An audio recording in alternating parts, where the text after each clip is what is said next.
Abra então, por favor, sua Bíblia, ou se você já abriu, me acompanhe na leitura do Evangelho de João, capítulo 15. Eu quero ler com vocês do versículo 1 até o versículo 8. E, assim como na semana passada, eu quero abordar mais uma vez a ideia de que se não tivermos a percepção e o entendimento correto do que é igreja, nós não poderemos viver aquilo que Deus sonhou, aquilo que Deus planejou e predeterminou para nós. Então vamos lá. Palavras de Jesus. Eu sou a videira verdadeira e o meu Pai é o lavrador. Todo ramo que estando em mim não der fruto, Ele o corta. E todo o que dá fruto, Ele limpa, para que produza mais fruto ainda.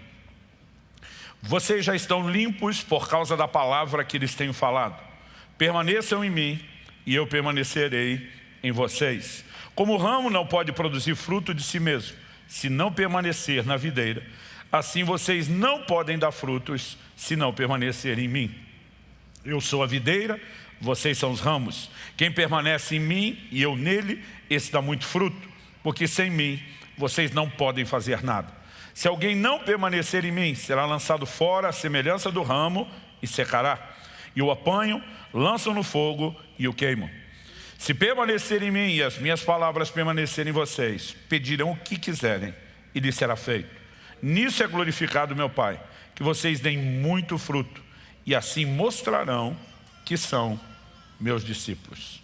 Senhor, nós suplicamos a graça e o favor do Senhor para que a nossa mente se dilate, a sua compreensão seja ampliada, não apenas na mera esfera racional, humana, natural, mas, ó Deus, debaixo de compreensão espiritual. Nós clamamos a capacidade de não apenas entender o que o Senhor nos tem chamado a ser, mas a corresponder contigo. Nós queremos viver igreja de acordo com o modelo revelado nas Escrituras. E nós oramos, ó Deus, por um nível de entendimento que possa produzir não apenas fé, como também correspondência. Em nome de Jesus. Amém. Amém. Bom, quando Jesus diz eu sou a videira verdadeira, Ele não está chamando a outra, a natural, de fake. Mas eu creio que Nosso Senhor está nos ampliando, uma percepção que diz respeito ao fato de que quando falamos de um Deus presciente, que faz tudo de forma planejada e nada de improviso, é mais fácil eu e você entendermos que em vez dele olhar para a videira, uma das árvores das muitas que ele criou, e dizer, vou pegar isso para usar, para ilustrar outra coisa, nós precisamos entender que o Deus presciente, que sabe tudo de antemão, Ele provavelmente fez o inverso. Ele diz, vou criar uma árvore que sirva ao propósito lá na frente de ilustrar uma realidade que já existe. No reino espiritual e no natural nós temos muitas verdades que são paralelas. Atribui-se a isso uma das muitas possibilidades, a própria didática, a própria disposição de orientação de Deus e das Escrituras para que a gente possa assimilar o entendimento. Então Jesus está dizendo, vocês apreciam a videira natural. Vocês sabem que ela é um dos símbolos da frutificação. Aliás, quando os espias entram na terra prometida, algo que eles trazem para mostrar para o povo foi um cacho de videira que precisou ser carregado por 2 homens. Nós precisamos entender que de fato há um simbolismo. E Jesus enfatiza muito a questão do fruto. Ele fala sobre dar fruto no verso 2 e sobre dar mais fruto ainda. Ele fala a respeito no versículo 4 que o ramo não pode produzir fruto de si mesmo se não estiver na videira. Ele diz no versículo 5 que quem permanece nele e ele nessa pessoa dá muito fruto. A Bíblia ainda sustenta no versículo 8 que nisso é glorificado o Pai, que nós demos muito fruto.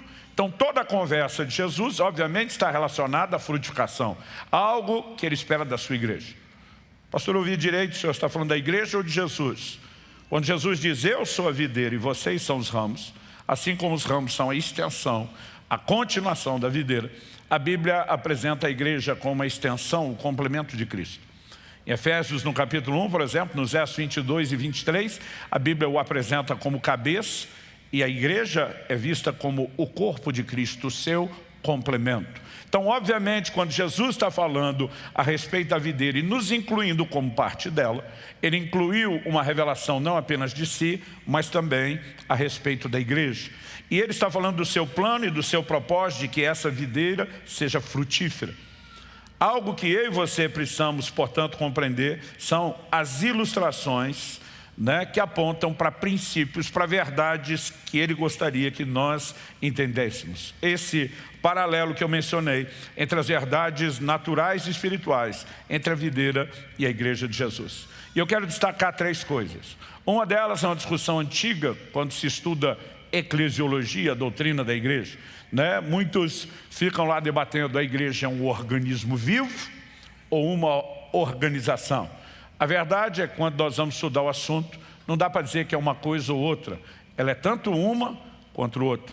E nós precisamos entender que nessa visão específica da videira, nós enxergamos não apenas a importância de um organismo, mas de uma estrutura que amplifique o potencial de frutificação do organismo. E nós vamos falar sobre essas 2 verdades relacionadas à igreja. Em segundo lugar, nós vamos trabalhar um outro conceito, que o de que a parte visível da videira são os ramos.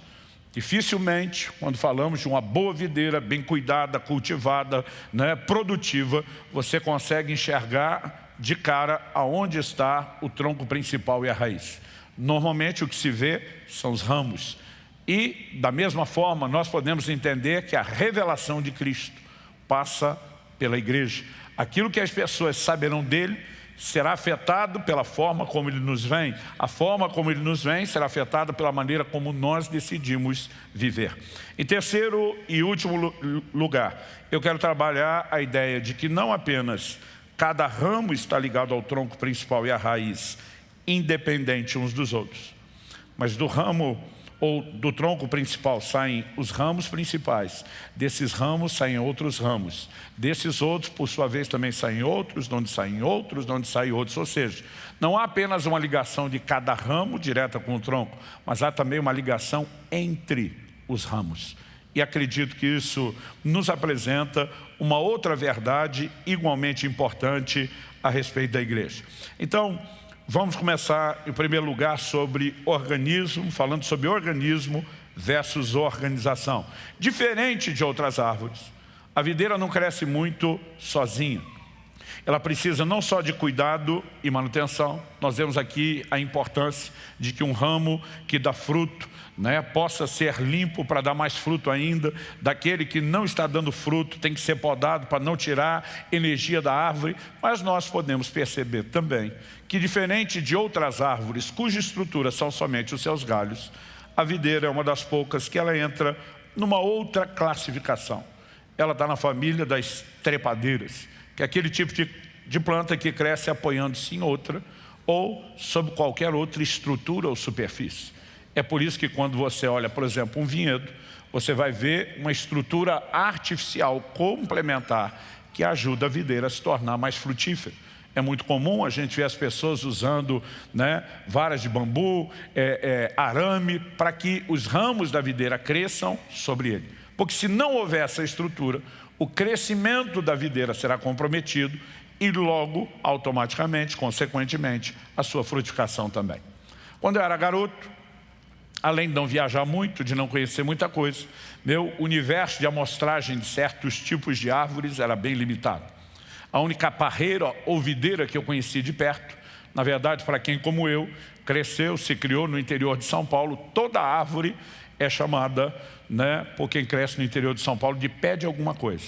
Então, a laranjeira é pé de laranja, a goiabeira é pé de goiaba, pé de jabuticaba e pé de uva. Então, para nós, eu mal sabia o que era uma videira ou parreira, eu conhecia só um pé de uva. E o pé de uva que eu conhecia, ele era muito mirradinho, não dava nem a altura do meu ombro, com poucos ramos, bem sem vergonha. Na verdade, não foi aquele tipo de videira que alguém planejou ter algum resultado. Imagino hoje, pensando com a mente de adulto, que alguém chupou uma uva, cuspiu a semente no canto do muro, que era colado no muro da nossa casa, do lado de lá do vizinho, e ela provavelmente nasceu por acidente. Ninguém nunca cuidou dela, e uma única vez por ano, aquele pé de uva dava uns cachozinhos pequenininhos, mirrados, sem vergonha e ruim. A gente esperava o ano inteiro para ficar decepcionado com aquilo.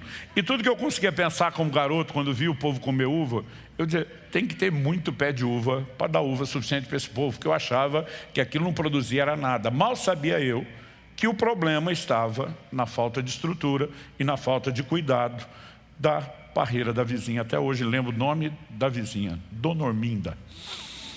E o que aconteceu? Aqueles ramos, quando cresciam, eles se dobravam até tocar o chão, porque não tinha uma estrutura. Quando tocava o chão, aquela ponta do ramo que tocava o chão começava a morrer, a necrosar, não crescia a partir disso.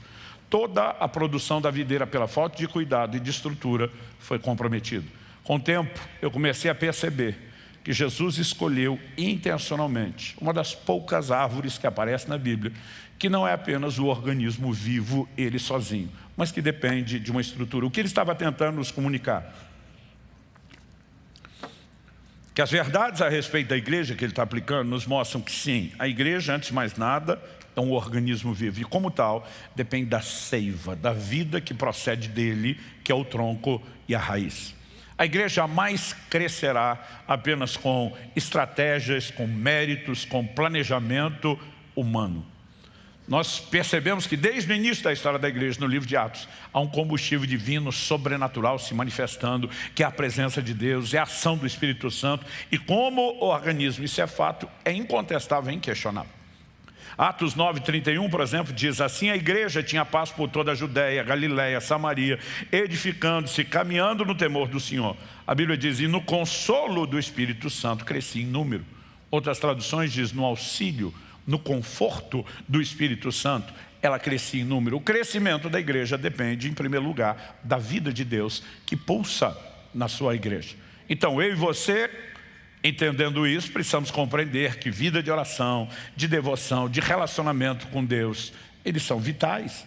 Jesus usa várias vezes a expressão, se vocês permanecerem em mim. É lógico que é a nossa conexão com Ele que permite que a vida dele nos toque. Agora, a pergunta a ser feita é, embora a vida de Deus seja o ingrediente principal, a seiva que flui dele, né, sem a qual, obviamente, não haveria nenhum tipo de vida, seja necessária, a pergunta é, só isso determina o crescimento? E eu vou te responder que não. Eu tenho conhecido igrejas onde a vida de Deus se manifesta nos cultos. Eu tenho estado em lugares onde a glória de Deus dá para pegar quase com a mão. Penso num povo que ora, que jejua, que adora, que busca Deus. E eu entro em algumas dessas reuniões, parece que os anjos estão nadando de costas, de braçada, de um lado para o outro, na adoração. Você olha o negócio ferro. Mas você se pergunta, por que essa igreja não cresce? E não é falta da vida de Deus. Muitas vezes é falta de ajustes na estrutura. Atos capítulo 6, por exemplo, nos mostra que quando começou a se multiplicar o número dos discípulos, houve murmuração, houve problema, os apóstolos são parar e corrigir um problema que é estrutural. Como as pessoas serão atendidas. Aquilo não era espiritual. A Bíblia diz que depois que ajustaram aquilo, a igreja volta a crescer e se multiplicar. Então não é um ou outro, é tanto um quanto o outro. Agora, quando falo de estrutura, é óbvio que o exemplo bíblico não compreendia o que eu e você vivemos hoje.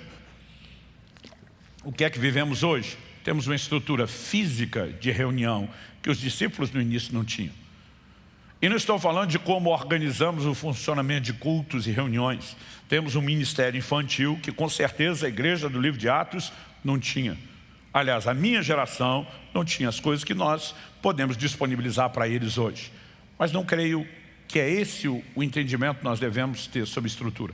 Quando falamos de estrutura, nós precisamos entender que é uma estrutura funcional. Em 1 Timóteo 5,17, a Bíblia fala sobre os presbíteros que governam bem. Logo qual é o governo da igreja? O presbitério, o corpo de anciãos. Quando você lê Atos capítulo 13, você vê que os presbíteros, os líderes de Antioquia, estão jejuando, orando, para que possam ter, através deles, a liderança do Espírito Santo. Porque se não presidirmos debaixo da direção do dono da igreja, nós vamos responder para ele, mas ele nos deu autoridade de governo aqui embaixo. Se ela será ou não bem representada, é isso que determina a prestação de conta que teremos com ele. Mas existe autoridade de governo dentro da igreja. Isso é parte do que nós podemos classificar como uma estrutura funcional.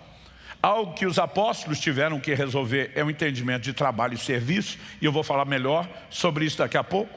Eles entenderam, nós não podemos centralizar, tentar fazer tudo. Se não houver uma delegação, uma terceirização de certos níveis de trabalho, o crescimento será estagnado. Então, nós precisamos entender os dois aspectos. Quem está acompanhando aí, diga amém. Então, a igreja é tanto um organismo como uma organização. Dito isso, a segunda coisa que eu vejo é Cristo procurando ilustrar, ao usar o exemplo da videira, é que a parte visível da videira são os ramos. Em Efésios 1, eu apenas citei antes, eu quero ler agora os versos 22 e 23. A Bíblia diz assim: sujeitou todas as coisas debaixo dos pés de Cristo, e para ser o cabeça sobre todas as coisas, o deu à igreja, a qual é o seu corpo, a plenitude daquele que a tudo enche em todas as coisas. A igreja é chamada de o corpo, a plenitude, ou o complemento, a extensão de Cristo. Muitas pessoas estão pregando hoje um relacionamento com Cristo desconectado da igreja. Normalmente, essa mensagem procede de gente ferida, machucada, que não conseguiu resolver as suas dores e adequou a doutrina bíblica à sua experiência, não aquilo que a Escritura diz. Obviamente, nós não podemos pregar Cristo só o cabeça mutilado, separado do corpo. A realidade bíblica é de que o combo, o pacote completo tem que ser oferecido. E nós precisamos entender, isso é parte do plano e do propósito de Deus. Mas existe tanto privilégios como responsabilidades quando falamos a respeito disso. Por quê? Porque a revelação que o mundo terá de Cristo, uma vez que ele não pode ser anunciado, pregado, entregue, sozinho, só o cabeça, sem o corpo, a revelação que o mundo terá de Cristo depende daquilo que eles conseguem ver em nós. Uma vez que a parte visível da videira são os ramos, e não necessariamente o tronco e a raiz. A pergunta é, como nós temos vivido, não apenas no âmbito individual, mas coletivo, a vida cristã?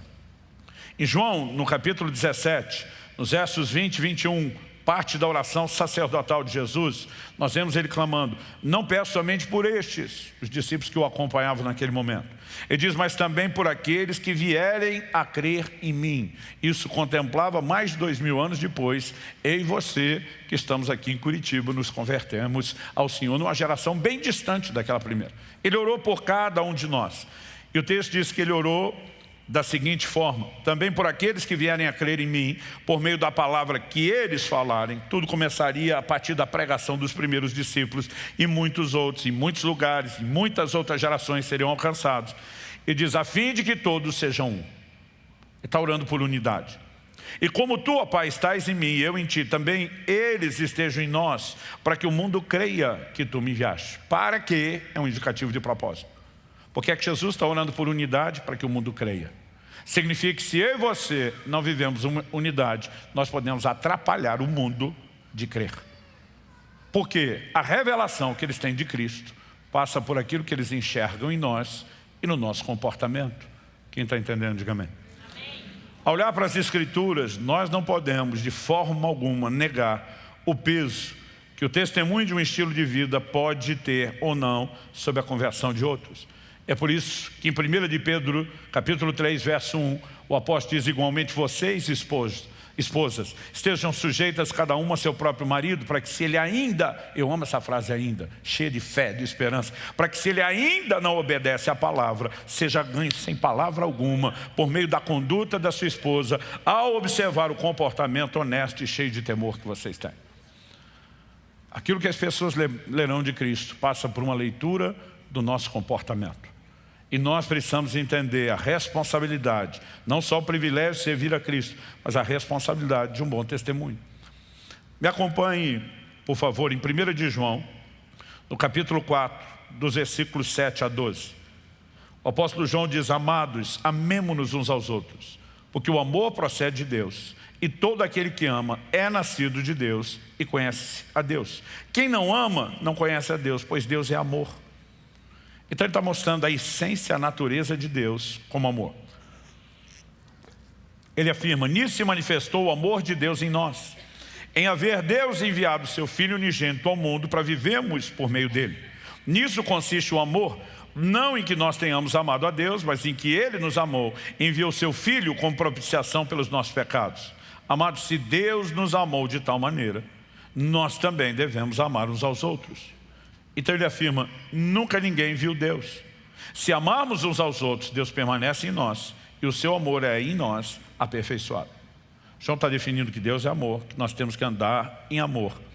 E de repente ele afirma, se Deus nos amou de tal maneira, nós devemos amar uns aos outros. Aí vem, nunca ninguém viu a Deus. Do que João está falando? Em primeiro lugar, ele não está dizendo que nunca houve uma teofania, alguma revelação ou uma aparição ainda que limitada de Deus. Nós vemos isso acontecer nas Escrituras. Moisés pede a Deus dizendo, eu quero ver a sua glória. O Senhor diz, vou te deixar me ver pelas costas. Você não pode contemplar minha glória e permanecer vivo. Mas ainda que de uma forma limitada, ele o viu. Quando a Bíblia está dizendo ninguém viu a Deus, está falando da sua plenitude, da sua essência. Só que depois de explicar ninguém viu, ele diz, se amarmos uns aos outros, uma vez que Deus é amor, Deus que é amor, e quando nós estamos fluindo com a expressão do que Ele é o seu amor, permanece em nós. E o seu amor é em nós aperfeiçoado, traduzindo, o Deus que não é visto por ninguém, será visto em nós, através do nosso comportamento. Quem está entendendo? Então nós precisamos entender o impacto tanto de um estilo de vida pessoal de bom testemunho, como de um estilo de vida comunitário, porque isso é igreja. Efésios capítulo 3, versos 20 e 21 também nos mostra que Deus recebe glória, não apenas em Cristo, mas na igreja. O texto diz, ora, aquele que é poderoso para fazer infinitamente mais do que tudo que pedimos ou pensamos, conforme o seu poder que opera em nós, a Ele seja a glória, primeiro, na igreja, segundo, e em Cristo Jesus, por todas as gerações, para todo sempre. Amém. Eu lembro de uma canção que cantávamos quando ainda era adolescente, que tinha esse texto de Efésios 3. A Ele seja a glória, na igreja, em Cristo Jesus. Uma vez eu vi a pessoa criticando aquilo, que absurdo. Tentar colocar a igreja para dar glória a Deus antes de Cristo. Falei, isso é absurdo, está na Bíblia. O cara diz, e tá, é. Falei, tu não sabe nem o que está na Bíblia, mas está no controle e qualidade da doutrina do corpo de Cristo. É bem legal quando a gente encontra esse tipo de crente chato. Tem o xiita e tem o chato. No nosso meio é o chato. Mal sabe o que está lá, mas quer criticar tudo e todos. A Bíblia está dizendo que ele recebe glória na igreja e em Cristo. Por quê? A igreja está conectada a Cristo, diretamente ligado, não pode ser separado. Então essa conversa mole de você não precisa de igreja, basta Jesus, não é o que a Escritura ensina. A igreja é parte de Jesus. E você tem que aceitar o combo completo.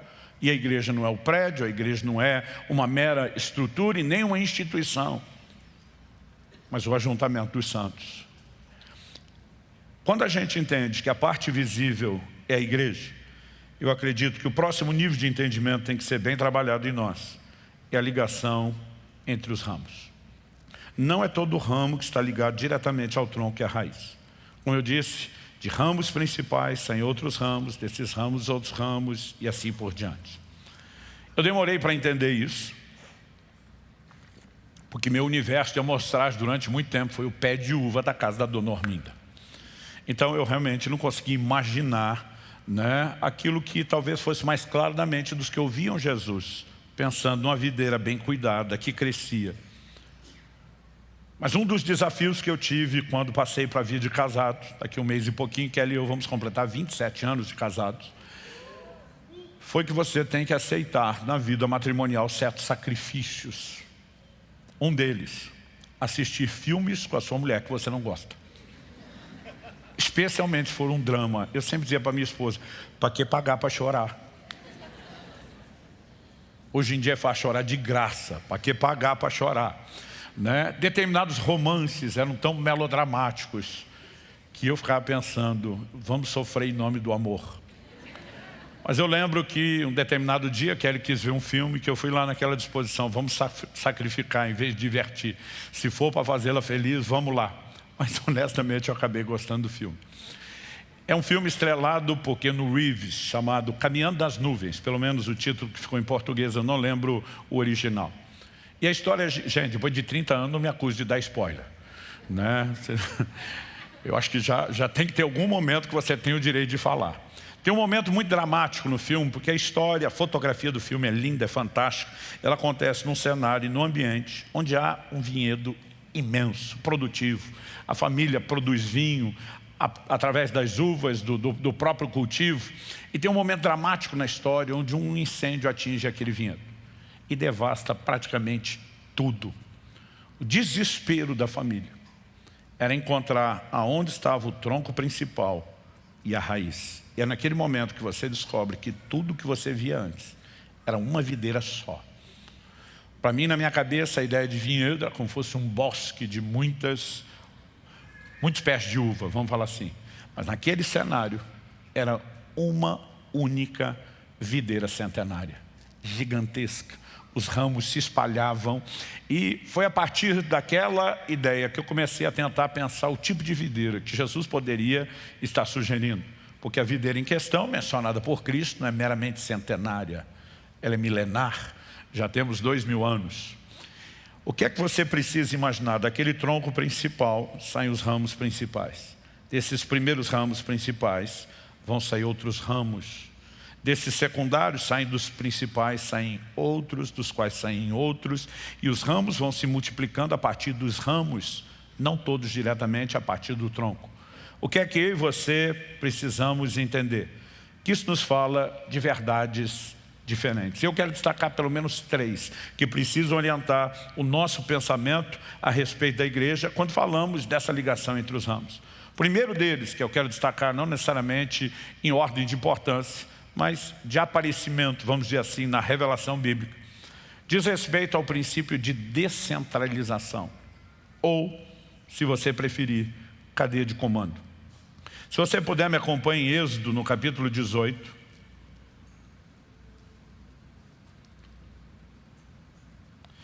E nós vamos ler juntos a partir do verso 13. A Bíblia diz assim: no dia seguinte Moisés sentou-se para julgar o povo, e o povo estava em pé diante de Moisés, desde a manhã até o pôr do sol. Deixa eu fazer uma pausa. Para você ter uma ideia de quanta gente mais ou menos saiu do Egito acompanhando Moisés, a Bíblia diz dos de 20 anos de idade para cima, listados no exército, o que presume-se, porque a Bíblia diz dos que puxavam da espada, eram 600 mil homens. Se você der para cada um deles uma esposa só, que para a época era uma média generosa, e se você der para cada um desses casais só 3 filhos, que está perto da média do brasileiro atual, que varia de 2 a 3 filhos. Só Jacó teve 13, os 12, né, que dão os nomes às tribos, mais Diná, a filha que foi violentada em Siquém, que nós mencionamos na semana passada. Então, se você der para cada um a composição de famílias de 5, o cabeça do lar, a esposa e 3 filhos. E acredite, nós estamos aqui reduzindo para baixo a média. Você já transformou esses 600 mil homens em pelo menos 3 milhões de pessoas. Era muita gente. Então o texto diz assim, verso 14: quando o sogro de Moisés viu tudo que ele fazia ao povo, perguntou: que é isso que você está fazendo ao povo? Por que você fica sentado sozinho e todo o povo está em pé diante de você desde a manhã até o pôr do sol? Moisés respondeu ao seu sogro: é porque o povo vem a mim para consultar a Deus. Quando eles têm alguma questão, vem a mim para que eu julgue entre um e outro. Eu lhes dou a conhecer os estatutos de Deus e as suas leis. O sogro de Moisés, porém, lhe disse: não é bom o que você está fazendo. 18, com certeza todos ficarão cansados, tanto você como esse povo que está com você. Isso é pesado demais para você, você não pode fazer isso sozinho. Escute agora o que eu vou dizer, eu aconselharei que Deus esteja com você. Represente o povo diante de Deus, leve as suas causas a Deus, ensine-lhes os estatutos e as leis e faça com que conheçam o caminho que devem andar e a obra que devem fazer. Procure entre o povo homens capazes, tementes a Deus, homens que amam a verdade e odeiam a corrupção. Coloque-os como chefes do povo, chefes de 1000, chefes de 100, chefes de 50 e chefes de 10, para que julguem esse povo em todo o tempo. Toda causa grave trarão a você, mas toda causa pequena eles mesmos julgarão. Assim será mais fácil para você e eles o ajudarão a levar essa carga. Se você fizer isso, e se essa for a ordem de Deus, então você poderá suportar e também todo esse povo voltará em paz ao seu lugar. O verso 24 arremata e diz: Moisés atendeu às palavras de seu sogro e fez tudo o que este lhe tinha dito. A partir disso, isso será estatuto e lei em Israel como estrutura de governo. O que é que nós aprendemos aqui? Esse é um dos registros mais antigos quando se estuda administração de gestão de pessoal que você vai encontrar na humanidade. Sabedoria divina. É impossível tocar uma multidão sem descentralizar o ministério. É impossível tocar uma multidão sem terceirizar o trabalho. E Deus, quando Jesus usa a figura da videira, ele está focando frutificação. Deus que pensa em termos de frutificação em larga escala, que deseja que todos se salvem e cheguem ao pleno conhecimento da verdade, está pensando com uma mentalidade macro, maior. Então eu e você precisamos entender que se a igreja não entende, não aplica essas verdades, ela também vai ter problemas. Atos capítulo 6 é a reprodução neotestamentária do mesmo princípio. A Bíblia diz que quando o número dos discípulos começou a se multiplicar, daqui a pouco já tinha gente murmurando porque os apóstolos não davam conta de atender todas as viúvas. Algumas começaram a ser esquecidas, o volume de trabalho era muito grande, extenuante, desgastante, eles não estão dando conta. E de repente eles param para fazer um ajuste. Qual foi o ajuste? O mesmo sugerido por Jetro a Moisés. Jetro disse para Moisés: sua prioridade representa o povo diante de Deus, você tem que interceder por eles. Você tem que ser o homem que vai clamar por esse povo. Segundo, ensina ao povo os estatutos e as leis. Por que você espera cada um ter uma dúvida para depois explicar para um, depois para o outro, para o outro? A mesma coisa que você podia ensinar para todo mundo coletivamente. E é interessante que você vê, desde os tempos bíblicos, que eles tinham ênfase ao ensino público das Escrituras. Porque quando as pessoas conhecem os princípios, elas mesmas podem julgar, tomar suas decisões corretas, fazer suas próprias escolhas. Ainda assim haverá dúvidas que necessitam de aconselhamento? Sim. Aí diz, o que é que você vai fazer? Cada 10 pessoas tem um líder, um chefe. Mas quando ele fala chefe de 10, chefe de 50, não é que um grupo era de 10, o outro é de 50. Cada 5 chefes de 10 prestavam conta numa cadeia de comando a um chefe de 50. O trabalho dele era supervisionar os de 10. E a escala vai subindo. Ele diz, eles têm que ser orientados, tem que ser gente diferenciada para ocupar esse nível. Mas o que eles não souber julgar, a causa difícil, mais grave, chega em você. Essa é a razão, por exemplo, pela qual nós trabalhamos com os grupos pequenos, com a reunião da igreja nas casas, que aqui nós chamamos de células. Há uns anos atrás tivemos uma situação dessa. Um casal de uma célula foi pedir orientação para o líder em treinamento, que cuidava deles no âmbito pessoal. Os líderes em treinamento disseram, a gente não sabe responder isso não, mas chamaram os líderes da célula que disseram, nós também não temos uma resposta para isso, mas acionaram o supervisor que disse, eu também nunca lidei com uma situação dessa, é melhor a gente chamar o coordenador, que disse eu também não, chamou o pastor de toda a área, que disse eu também não e me chamou. E eu fui dar um aconselhamento com o casal com todos os níveis de liderança presentes na sala. Antes de qualquer coisa, eu gastei mais de 2 horas fazendo uma construção bíblica e uma amarração do começo ao fim, antes de irmos a qualquer lugar. Pastor, se trouxerem a você como um líder, né, principal e você não souber, mesmo quando era o pastor sênior da igreja, eu tinha pessoas que poderiam me ajudar. Hoje, supervisionando o pastor sênior de vocês, que é o Marciano, muitas situações ainda chegam a mim. E se eu não souber, porque não é importante. Não, estou brincando. Eu não sei porque eu sempre gosto de brincar com isso. Eu continuo tendo pastores a quem recorrer. Aqui também tem gente a quem recorrer. Mas o importante é que você entenda que não é necessário você usar alguns poucos líderes no cuidado direto de todos, senão você estagna no crescimento. É impossível atender tanta gente. Então esse princípio ele tem sido aplicado desde o início.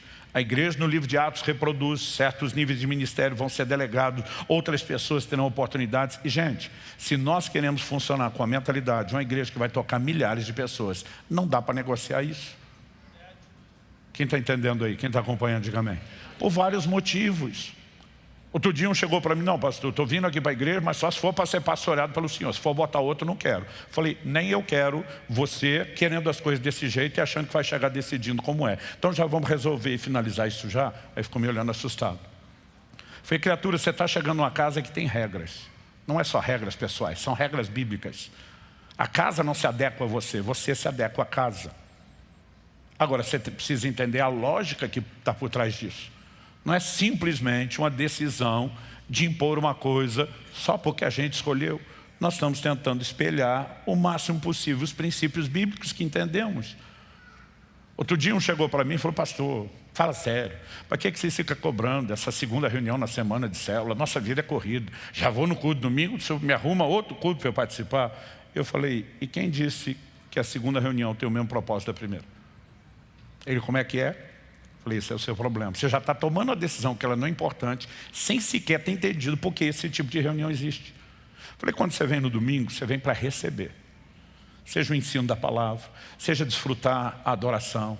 Vai ter gente servindo você em praticamente todas as áreas. Só não implementamos ainda o nível valet no estacionamento, quem sabe? Embora de vez em quando uns precisam, que não consegue botar lá na vaga e tem que ser socorrido, mas isso tem mais a ver com habilidade do que necessidade. Mas a ideia do domingo é que você venha para receber. Falei, a ideia da reunião da semana é outra. É que você vá com a mentalidade de dar. Ele falou: não estou entendendo. Falei, 1 Coríntios 4, 26 diz: quando vos reunis, então isso se aplica à reunião dos santos.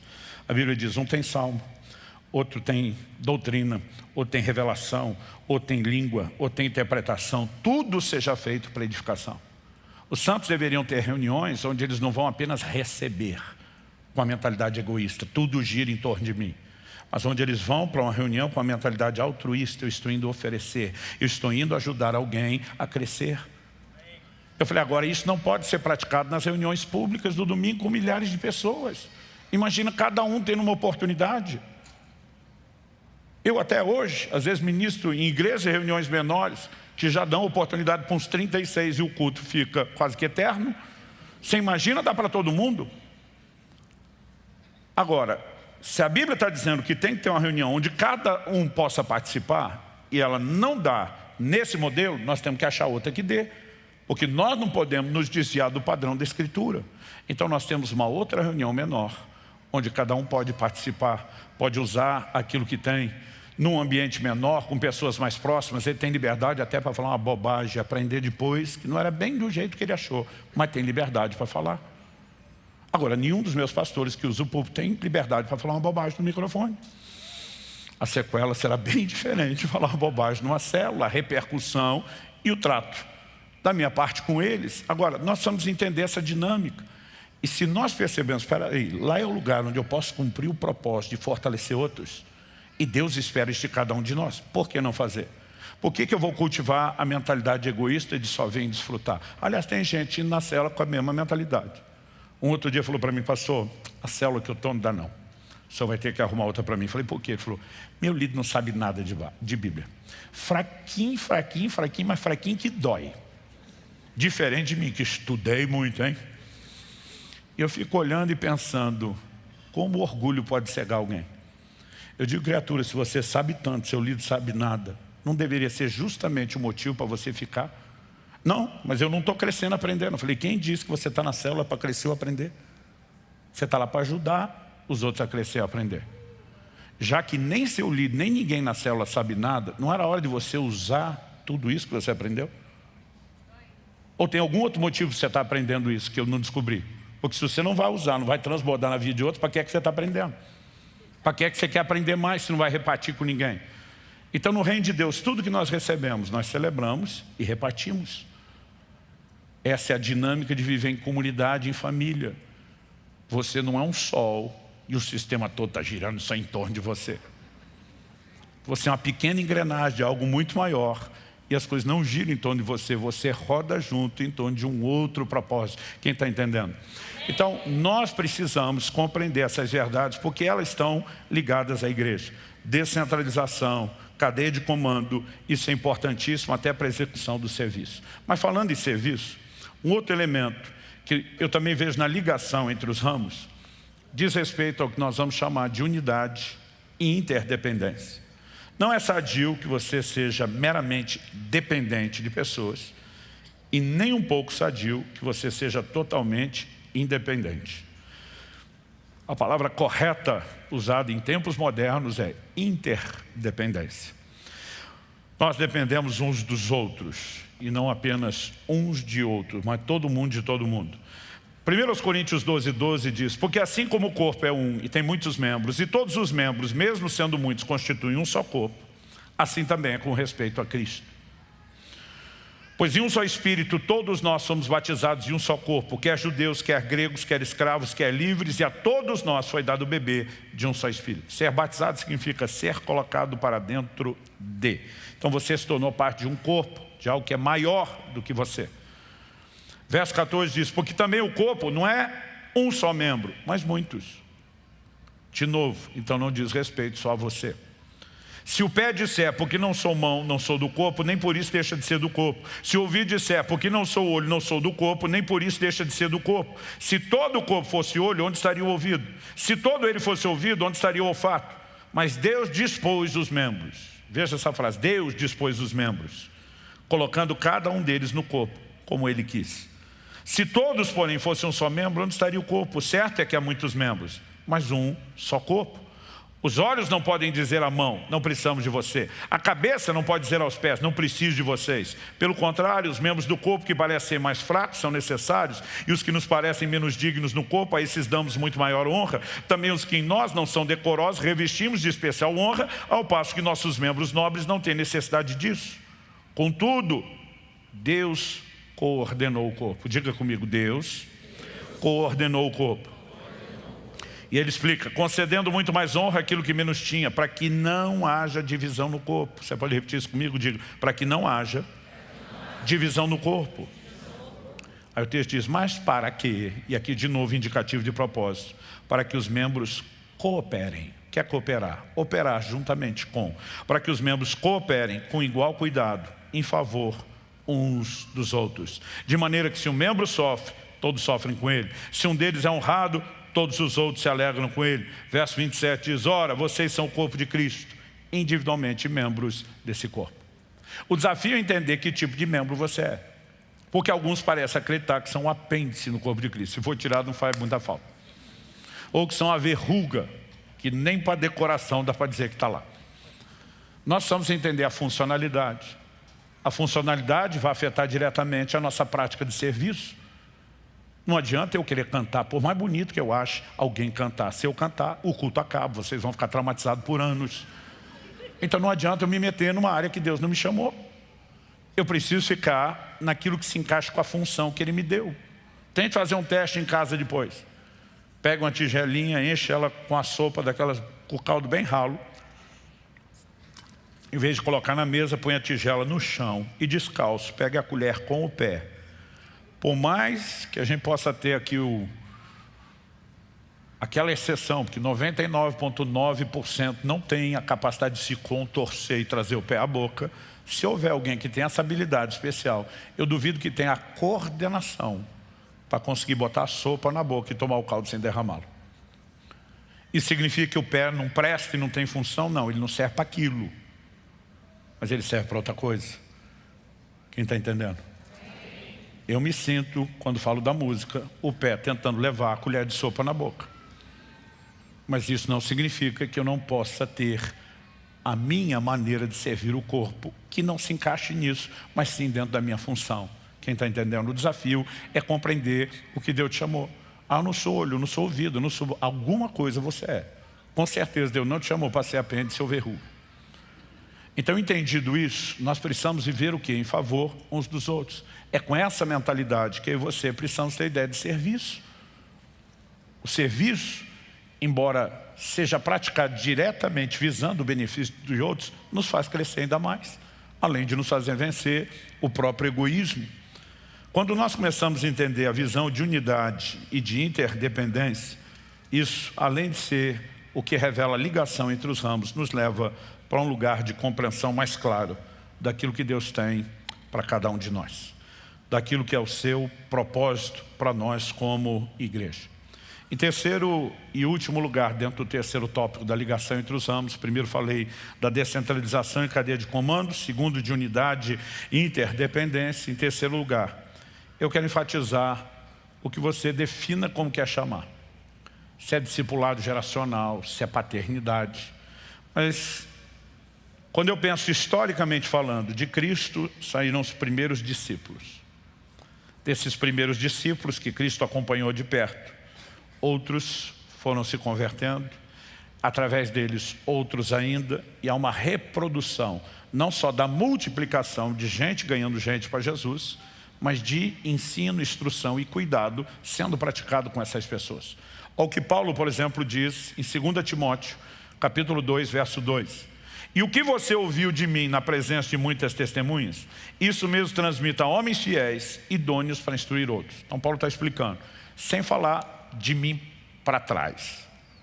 Começando de mim, eu sou a primeira geração que ganhou e discipulou você, Timóteo, que é a segunda geração, que vai ter que pegar o que você recebeu de mim e transmitir a homens fiéis, que são a terceira geração.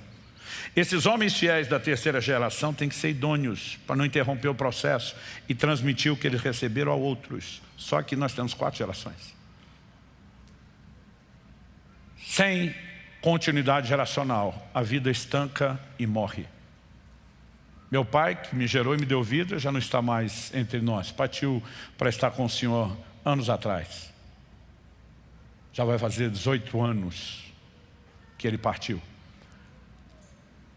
Mas porque ele me gerou, bem como a meus irmãos, o processo experimentado por ele continua sendo perpetuado. Em algum momento antes da partida dele, ele viu cada um dos filhos gerar outros filhos. Ele não presenciou a alegria que eu estou vivendo e que minha mãe está vivendo de ser bisavó, mas já temos 2 netos, que são 2 bisnetos, porque cada geração continua se multiplicando, a vida segue se propagando na terra. No plano espiritual não é diferente. Discipulado geracional. Eu não fui chamado para cantar, e não adianta me meter nisso. Talvez você não tenha sido chamado para ensinar, e talvez não deva se meter nisso. Mas algo que nenhum de nós pode dizer que não foi chamado para fazer, é evangelizar e cuidar de pessoas. Ainda que talvez você não tenha um ministério de um evangelista, todos temos uma responsabilidade de evangelizar.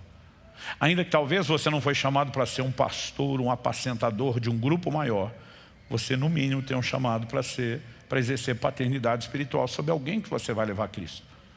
E esse é o tipo de serviço que todos não só podemos, mas devemos fazer. E é parte da missão da igreja. Eu gosto de um ditado que meu pastor cita sempre, ele diz: ovelha sadia da cria. Quem é responsável pela multiplicação entre o rebanho e o próprio rebanho? Em alguns lugares todo mundo acredita que é o pastor que tem que pregar o evangelho e trazer gente, porque ele quer pago para isso. O povo vira mero espectador. Quem reproduz são as próprias ovelhas. Quem está entendendo? Então nós precisamos viver a simplicidade do evangelho no padrão bíblico. E a nossa mentalidade enquanto pastores é: vamos botar o rebanho para cruzar e procriar. Isso tem que ser estimulado, tem que ser encorajado e praticado de forma intencional. Então nós vamos trabalhar essas verdades. Quando nós começamos a olhar tudo isso, são figuras que o próprio Jesus está apresentando. Repito, ele não chamou a videira, a parreira ou pé de uva que você conhece hoje de fake. Mas ele diz a verdadeira. De onde saiu a ideia de tudo isso? Procede de mim. Isso aí é apenas um paralelo para tentar ajudar vocês a entender verdades que eu estabeleci desde os tempos eternos, antes de existir qualquer árvore. Quem está entendendo, diga amém. Agora, quando entendemos o modelo dele, somos nós que temos que nos adaptar à estrutura dele. Não é a estrutura dele que tem que se adaptar ao nosso estilo de vida. Nós precisamos simplesmente pegar e dizer: esse é o combo, são esses os valores, é isso que nós cremos, é isso que nós vamos praticar. E entender o que, gente? Que na vida comunitária nós vamos ter desafios. Em qualquer nível. Antes de falar de igreja, vamos falar da família. O casamento segue sendo um desafio, por mais apaixonado que o marido e a mulher recém-casados estejam. Porque eles vão descobrir diferenças. E num ambiente de diferença, se você não souber administrá-las, você pode perder a conexão. Mas o que eu e você precisamos entender é que na visão bíblica, a conexão vertical com Deus se preserva através do cultivo de conexão horizontal. O próprio ambiente familiar, o apóstolo Pedro diz: maridos, tratem as vossas esposas com honra, como vaso mais frágil. E o motivo que ele dá não é tipo assim, maridão, seja esperto. Não é apenas para você ter um ambiente de qualidade de vida melhor, um pouquinho mais de alegria, menos tensão. Ele diz assim, para que as vossas orações não sejam interrompidas. O que ele está dizendo? Se você desconectar no nível horizontal, vai desconectar no nível vertical. Nós somos chamados para sermos seres relacionais. E a maneira como vivemos relacionamento na dimensão horizontal uns com os outros vai afetar diretamente a vertical, o relacionamento com Deus. Paulo diz, eu quero que os homens orem em todo lugar levantando mãos santas, sem ira nem contenda. O que é a definição de mão santa? Sem ira nem contenda. O que é ira e contenda? Pecados de relacionamento. Ele está dizendo que é uma vida de oração eficaz. Pare de criar treta do seu lado o tempo todo, senão você desconecta aqui de cima. Jesus disse, se você não perdoar o irmão que te ofendeu, o Pai não vai te perdoar. Desconectou na horizontal, desconecta na vertical. Então nós precisamos ter a sabedoria. Não é só de cultivar a tal da inteligência emocional que todo mundo fala, mas de vivermos o modelo de Deus comunitário da forma correta. Durante anos, quando a igreja ainda era menor e essa função me cabia, eu podia exercê-lo, depois eu fui interrompendo isso no processo de transição. Eu praticamente dei quase todos os cursos, salvo raríssimas exceções, onde alguma coisa possa ter acontecido, que nós antigamente chamávamos de curso de membresia, hoje a gente chama o DNA Alcance. Quando eu dava esse curso, eu passava horas ensinando sobre o que era igreja. Eu sempre dizia, gente, no final eu vou fazer uma promessa para vocês, importantíssima, mas é algo sério. E eu ficava criando expectativa da promessa. Eu dou minha palavra para vocês, é algo muito sério. E às vezes eu dizia, olha, eu prometo, eu empenho minha palavra, vou chegar a dizer, em nome de Jesus, eu prometo a vocês que nós vamos falhar com vocês. Todo mundo ficava me olhando, essa era a promessa. Eu falei, essa é a promessa. Porque já que decepção é proporcional à expectativa, nós vamos matar a expectativa na entrada. Nós não somos perfeitos e nunca conseguiremos ser. E quanto mais crescemos, maior é o desafio. Então, nós vamos falhar com você, espere isso. Porque as pessoas às vezes criam um ambiente que é uma fantasia. Ele não cabe no ambiente de trabalho, não cabe no ambiente familiar, não cabe em ambiente nenhum. Mas ele traz para a igreja e o nível de exigência é altíssimo. A decepção será proporcional à expectativa. Numa época em que a comunicação era ainda mais por e-mail do que por WhatsApp ou outros formatos, eu me lembro, anos atrás, um irmão da igreja mandou um e-mail, falou, o senhor é um homem de palavra. Prometeu decepcionar a gente e cumpriu. Eu falei, nunca prometi decepcionar, respondi para ele. Prometi falhar. Ele disse, qual a diferença? Eu falei, a diferença era justamente para você não decepcionar quando eu cumprisse a promessa de falhar. Você só decepcionou porque não acreditou na minha promessa. Se tivesse levado minha promessa a sério, não estava decepcionado agora. Eu lembro que ele manda um kkk e pergunta, o senhor já pensou em ser advogado? Eu falei, não, mas o que eu andei pensando aqui é que eu queria lavar os seus pés, arrumar essa situação, pedir perdão a você. E se você realmente estiver tão ferido a ponto de dizer, eu quero sair da igreja, nos deixe pelo menos te ajudar no processo de ser curado antes que você saia. Mas as pessoas às vezes criam fantasias. Meu primeiro ano como pastor, eu lembro de uma irmã, eu já tinha recebido a notícia antes dela falar comigo, que ela tinha feito um barraco contra as duas. O negócio foi feio, tenso. A irmã me procura e diz, pastor, vim lhe comunicar que eu estou saindo da igreja. Eu querendo dar a ela a oportunidade da versão dela, não falei nada do que eu sabia, eu perguntei para ela, por quê? Esperando só que ela contasse exatamente como foi o problema. Ela falou, porque não tem amor nesse lugar. Eu falei, a senhora está dizendo que não tem amor por causa do seu problema com fulano e beltrano? Eu falei, o senhor já está sabendo, é isso mesmo. E se não tem amor, eu me recuso a ficar num ambiente que não tem amor. Eu falei, querido, se essa é a sua lógica, eu não posso nem interferir. Eu só pediria à senhora que fosse coerente com ela e sustentasse as próximas decisões que a senhora deveria tomar. Ela falou, como assim? Eu falei, passe na sua casa, faça as malas e abandone seu marido e seus filhos. Ela me olhou revoltada. Como um homem de Deus daria um conselho dele? Eu falei, não estou dando conselho nenhum, só estou pedindo para a senhora ser lógica com o seu padrão de decisão. Se a senhora vai sair da igreja, alegando que aqui é porque não tem amor, por que a senhora vai ficar na sua casa se não tem amor lá? Quem disse que não tem amor em casa? Eu falei, a senhora. Aqui na igreja teve um barraco só, esse tempo todo que a senhora está aqui, a senhora definiu que não tem amor, lá a senhora faz barraco com o seu marido e seus filhos todo dia, porque eu sei. Então se aqui não tem amor, imagina lá. Agora se com essa pouca falta de amor aqui já é suficiente para sair, imagina com aquela muita falta de amor lá. O que é que a senhora está fazendo lá? Vaza. Primeiro ela me olhou com muita raiva, depois acho que ela foi pensando. Ela começou a segurar o riso, dá para ver na cara dela. Ela falou para mim, o senhor me pegou de jeito, não foi? Eu falei, peguei de jeito a senhora, com bom argumento. Eu falei, criatura, como dizer que não tem amor na sua casa? O que tem lá é amor, porque para o seu marido e os seus filhos aguentar a senhora. Eu que nem convivo com a senhora como ele, só um pouco aqui. Por que a senhora acha que nós não mandamos a senhora embora? A senhora não é fácil. E a senhora sabe disso. Então o amor é a disposição de superar os problemas. Não criar essa fantasia de que não tem problema. Eu falei, lá na casa da senhora, a senhora erga a mão para o céu, porque a senhora tem marido e filhos que te amam, porque eles te aguentam. E eles não estão desistindo da senhora. Isso é amor. Ela, então eu fico. Foi o dia do fico. Diga ao povo que eu fico. Nós podemos viver algo extraordinário, sem muita fantasia, com a praticidade bíblica. É possível, está ao meu e ao seu alcance. Agora, vão falhar com você? Vão. E quanto maior a igreja, mais gente vai falhar. E entenda isso como parte do seu processo de crescimento. Paulo escreve aos Coríntios e diz, importa que haja facções entre vocês para que os aprovados se manifestem. É na hora da treta que você vê quem é maduro e quem não é. Quem tem a capacidade de virar a face, a outra face, de andar a segunda milha, de entregar a capa junto com a túnica. É nessa hora que você vê quem é maduro, quem cresceu, quem não. E que venham os jogos mortais. Não, estou brincando. Mas quem está entendendo a ideia? Vamos ficar em pé para parecer que está acabando.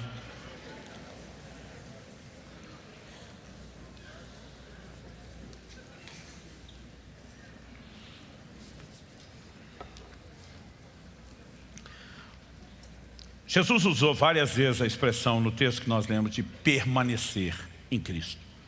Durante muito tempo eu pensava, permanecer em Cristo é só ficar firme e não desviar. É só ficar conectado a Ele. Mas se Jesus está falando da videira como uma extensão de quem Ele é, e há uma ligação entre os ramos, e não é todo o ramo que está diretamente conectado a Cristo, e você precisamos entender que parte, não todo, mas parte do conceito de permanecer em Cristo significa permanecer na videira, permanecer no corpo. Eu aprendi desde cedo que uma brasa fora do braseiro, ela apaga. Eu tenho visto muita gente que, ferida e decepcionada, começa a minguar espiritualmente. Apesar de estar arrastando mais gente para o buraco, dizendo, não precisa de igreja, você só precisa de Jesus. A verdade é que nós precisamos uns dos outros. Em Provérbios 18, verso 1, a Bíblia diz, o solitário busca o seu próprio interesse e se opõe à verdadeira sabedoria. Outras traduções dizem, o solitário busca só o seu próprio interesse, insurge-se. Insurgir é rebelar, revoltar-se, insurge-se contra a verdadeira sabedoria. Baseado nesse texto, meu amigo pastor Danilo Figueira, da comunidade cristã de Ribeirão Preto, definiu a atitude de isolamento com 3 adjetivos bem precisos. E diz, toda atitude de isolamento, antes de mais nada, é egoísta. A Bíblia diz, o que se isola busca o seu interesse. Não quero machucar, está pensando em si. Ah, não quero ter que me preocupar, está pensando em si. Não sou obrigado a ter que lidar com isso, está pensando em si, só em si. E não nos outros que podem crescer, ser edificados através do convívio. Então toda atitude de isolamento é egoísta. Mas ele diz, toda atitude de isolamento é rebelde. Porque a Bíblia está dizendo que ele se insurge, que ele se revolta, se rebela contra a verdadeira sabedoria.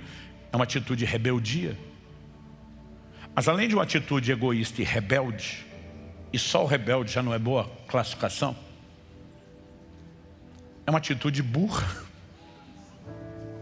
Pastor, dá para trocar adjetivo? Dá estúpida,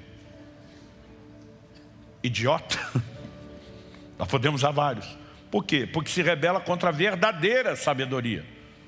Se você se rebela contra a sabedoria, a atitude é o que mesmo? Me ajude aí com a definição. É não inteligente, pronto. Não é sábia. Se ficar mais bonito para você.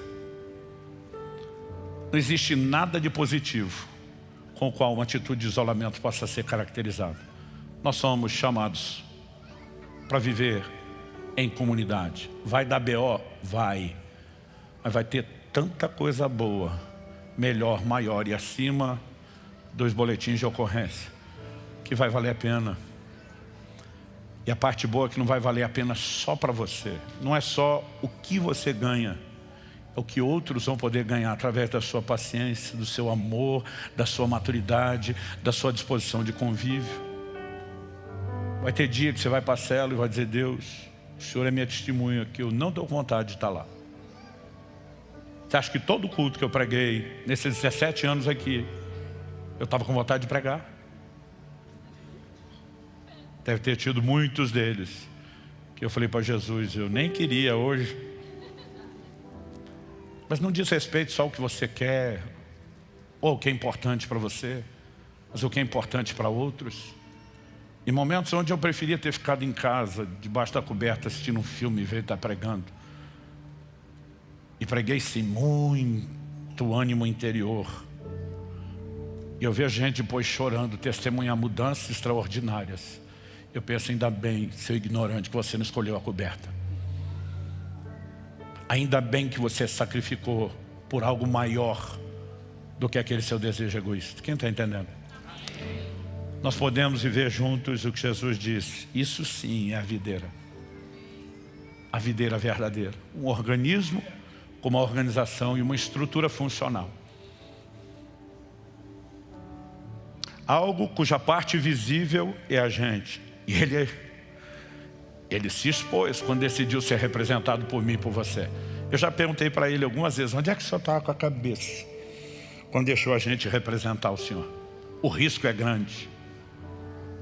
Mas se ele correu o risco, é porque ele viu que valia a pena.